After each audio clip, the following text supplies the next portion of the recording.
Every January, homeowners eagerly await their property tax assessments. And the first question that comes up in many people's minds, is this what my home is worth?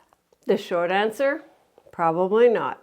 Well, today I'm going to explain what a tax assessment actually tells us, what it doesn't, and why confusing it with market value can lead to a lot of unnecessary stress.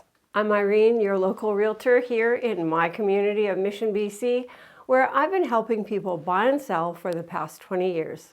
Let's start with what a tax assessment actually is. Your tax assessment is prepared by BC Assessment Authority, and each year they estimate what your property's value would be as of July 1st. They focus on homes in your area that line up with yours on the basics, such as square footage of your house, its age, the size of your lot, and its construction type.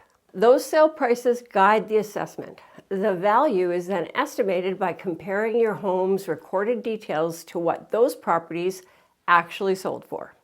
And what that means in real life is this.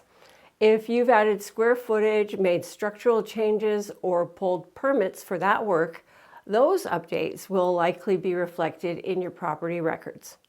But if you've made improvements without needing official permits on things like updating kitchens, bathrooms, flooring, interior finishings, landscaping, and others, those improvements likely won't appear on your assessment. It's a comparison process. No one's coming through your home personally to assess it or judge its condition. So why then do people confuse assessment amounts with market value? Well, that confusion is perfectly understandable. For most homeowners, it's the only evaluation they're going to see attached to their property on a yearly basis. It comes from a provincial authority. And when that's the only number in front of you, it's easy to assume that this must be what your home is worth. But that's not the question the assessment is actually answering. It's estimating what your property would have potentially sold for as of last July 1st.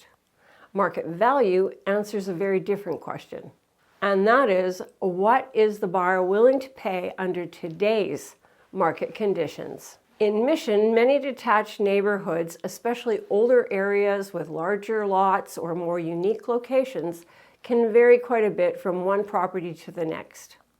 Homes on the same street can differ in layout, in condition, in updates, and overall appeal. When there's that much variation, assessments can't always capture those differences in detail, which means the assessed value may not fully reflect how one property compares to another within the same neighborhood.